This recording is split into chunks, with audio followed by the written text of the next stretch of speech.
बीरबल बीरबल बीरबल बीरबल अकबर बीरबल अकबर बीरबल अकबर बीरबल बीरबल।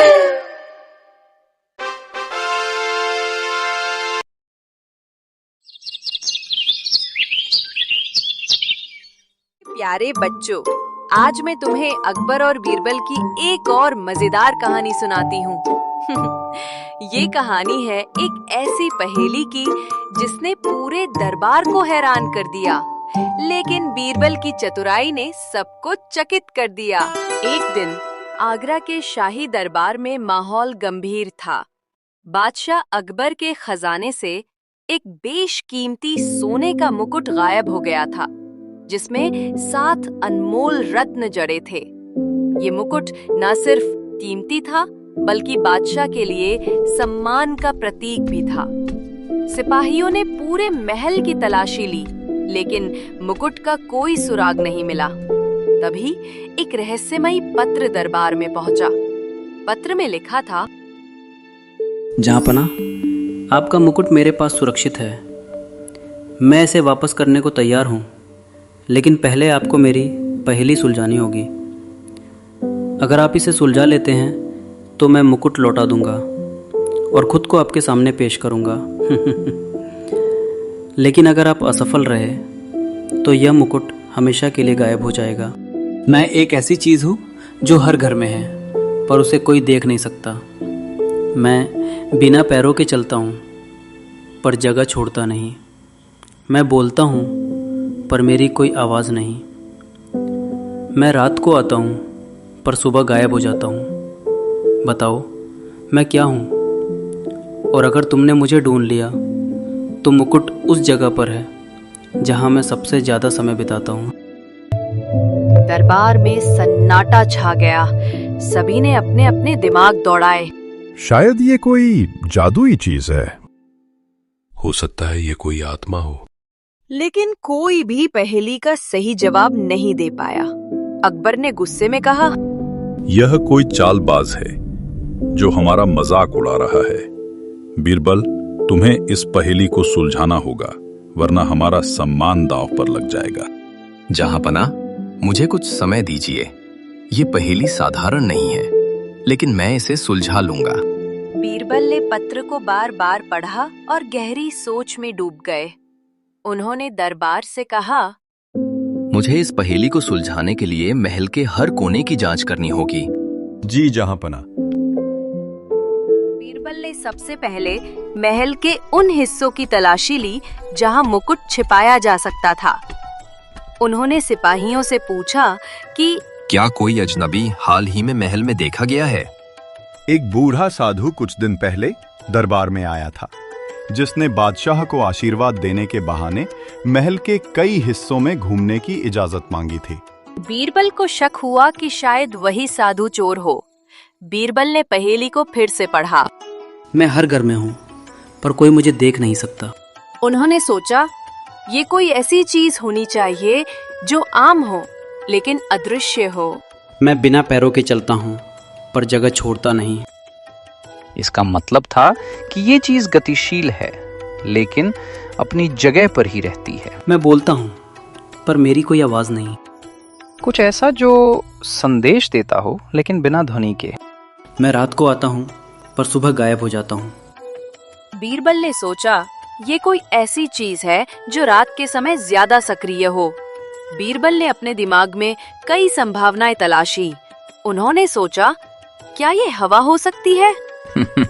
नहीं, हवा जगह छोड़ती है। क्या ये छाया हो सकती है? नहीं, छाया रात में गायब हो जाती है। फिर अचानक बीरबल की आंखों में चमक आ गई। सपना, उन्होंने खुद से कहा। सपना हर घर में होता है। जब लोग सोते हैं, कोई इसे देख नहीं सकता, क्योंकि ये दिमाग में होता है। ये बिना पैरों के चलता है, क्योंकि सपने में आप कहीं भी जा सकते हैं, लेकिन आपका शरीर अपनी जगह पर रहता है।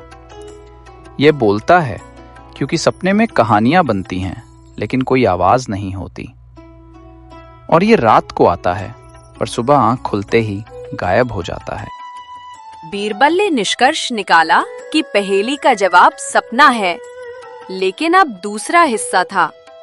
मुकुट उस जगह पर है जहां मैं सबसे ज्यादा समय बिताता हूँ। सपना सबसे ज्यादा समय कहाँ बिताता है?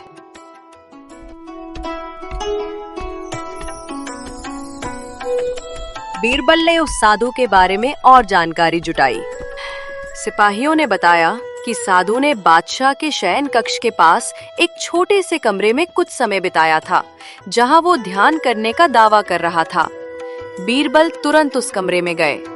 ये एक पुराना, कम इस्तेमाल होने वाला कमरा था, जहां कुछ पुराने सामान और एक पुराना पलंग रखा था। उन्होंने पलंग, अलमारी और दीवारों की जांच की। बीरबल ने पलंग को हटाया और नीचे एक गुप्त दराज मिली। दराज खोलने पर सोने का मुकुट चमक रहा था, अपने 7 रत्नों के साथ। बीरबल ने ताज को सावधानी से उठाया और दरबार की ओर चल पड़े, लेकिन उनका दिमाग अभी भी उस साधु के बारे में सोच रहा था। उन्होंने सिपाहियों को आदेश दिया कि शहर में उस साधु की तलाश की जाए। सिपाहियों ने बताया कि साधु को आखिरी बार शहर के एक पुराने सराय में देखा गया था। तुम जाकर साधु को पकड़ कर ले आओ। जो हुक्म।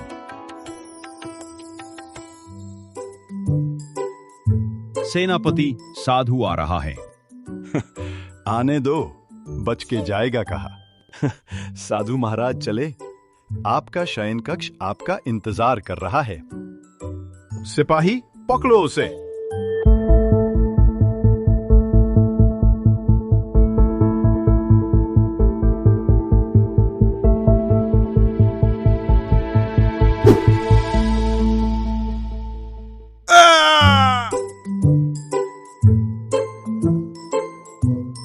तो चले बुढ़े साधु महाराज।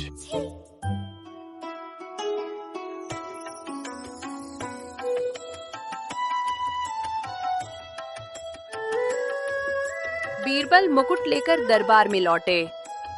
अकबर और सारे दरबारी हैरान रह गए। बीरबल ने पूरी कहानी सुनाई। जहांपना, पहेली का जवाब सपना था। सपना हर घर में होता है, पर उसे कोई देख नहीं सकता। ये बिना पैरों के चलता है क्योंकि ये दिमाग में होता है। ये बिना आवाज के बोलता है क्योंकि ये कहानियां दिखाता है। और ये रात को आता है पर सुबह गायब हो जाता है। मुकुट उस जगह था जहां सपना सबसे ज्यादा समय बिताता है, यानी शयन कक्ष में। उस साधु ने इस कमरे को चुना क्योंकि ये कम इस्तेमाल होता था और कोई शक नहीं करता। लेकिन वो साधु कौन था? वो साधु कोई और नहीं बल्कि एक कुख्यात चोर था जो जासूस बनकर महल में घुसा था। उसने इस पहेली को बनाया ताकि वो हमारा ध्यान भटकाए और ताज को गुप्त रूप से बेचने की योजना बनाए। मैंने सिपाहियों को उसे पकड़ने के लिए भेजा है। तभी सिपाही उस साधु को पकड़कर दरबार में लाए।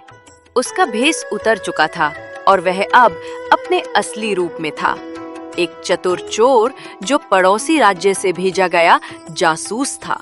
उसने अपनी साजिश कबूल कर ली और बताया कि उसका मकसद अकबर के दरबार की प्रतिष्ठा को ठेस पहुंचाना था।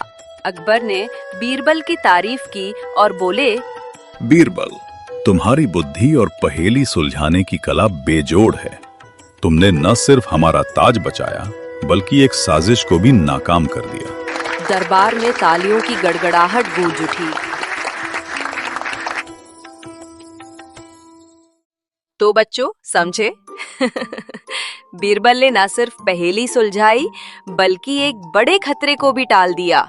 उनकी बुद्धि और धैर्य ने साबित कर दिया कि कोई भी रहस्य उनसे छिप नहीं सकता।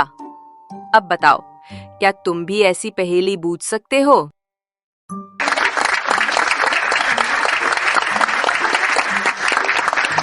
दीदी, एक और कहानी सुनाओ। ठीक है, अगली बार और भी रोमांचक कहानी सुनाऊंगी।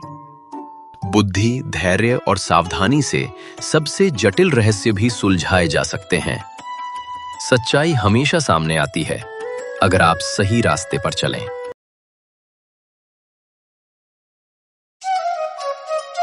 आए बीरबल चतुराई का जादूगर, पहेली सुलझाए जैसे मक्खन पे चाकू चल। अकबर पूछे कहे राजू है, बीर बोले दिमाग मेरा बाइस थोड़ा केना मेरा होए। चोर की चाल को पल में पड़े, मुस्कान से सबके दिल को चकड़े। हो बीरबल बुद्धि का तू शहंशाह, दरबार में तेरा हंसी का हाहाकार। ओ बीरबल बुद्धि के बादशाह दे, पंछियों की तरह उड़ती सोच की उड़ान। ओ बीरबल सुझा दे हर पहरी, दरबार में बुढ़िया तेरी की दास्तान।